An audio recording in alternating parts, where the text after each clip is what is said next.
Okay, so Driving Empire has been the Roblox car game for a while now, especially after Volix taking over with tons of licensed car brands and even more cars, even movie collaborations and official licensed tracks. But lately, more and more players are sliding over to Midnight Chasers, and it's not by accident. Today, I'm counting down the top 10 things Midnight Chasers does better than Driving Empire. And I promise you, number one will blow your mind, or maybe even make you switch sides. Without further ado, let's jump straight in. Alright, let's begin with our drift film. Midnight Chasers feels smoother, sharper, and way more rewarding. Driving Empire has drifting, yes, but let's be honest, it's kinda stiff. To my point, here I am inside of Driving Empire. I'm just gonna spawn a very low powered car. Low powered rear wheel drive car. And as you can see, like this car is old and it's low powered, but it's rear wheel drive. And the only way you can kind of drift this is if you hold the handbrake. There is no weight transfer or there is no like clutch kick or anything. You, Even if you tap the handbrake, the car doesn't lose traction. You have to hold the handbrake, which is very weird.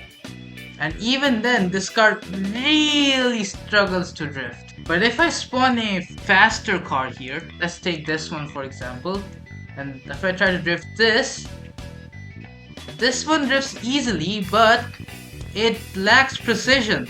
Like if I actually go fast and try to like drift this corner, then this will be near impossible to do that. You literally can't drift a corner. You can't connect corners. Like even if I do this, yep, you cannot connect corners. The car just spins out, and yeah, like, and if you think that's a small thing, wait till we hit the big ones. Midnight Chaser's engine actually sound amazing for what the cars are. Just listen to this Porsche for a second.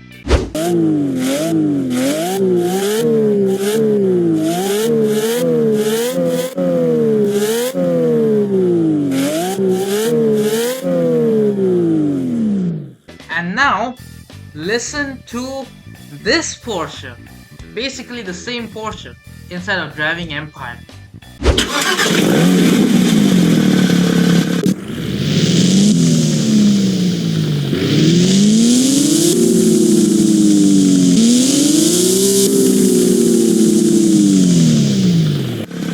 Yeah, stark difference, isn't it? But it wasn't always like this. Driving Empire was at one point the pioneer of engine sounds in the game. But ever since licensed models have come out, all of the sounds don't feel that great. But visuals, that's where it gets interesting. Let's go ahead and talk about the night racing vibes.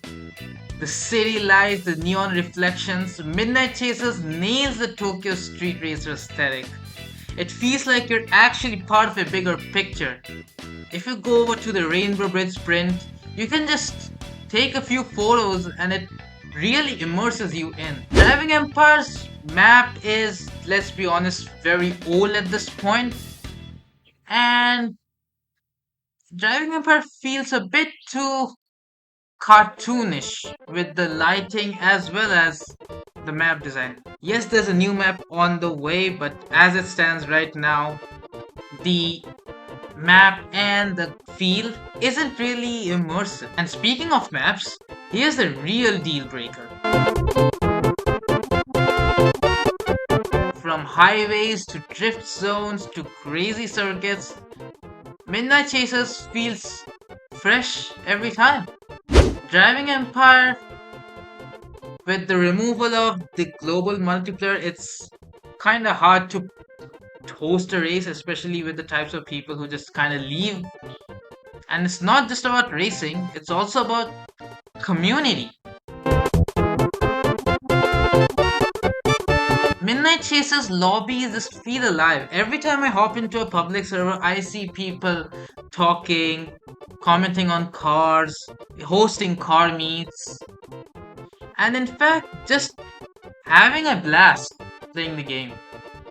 Now move over to Driving Empire and it makes you think, is the game run by bots?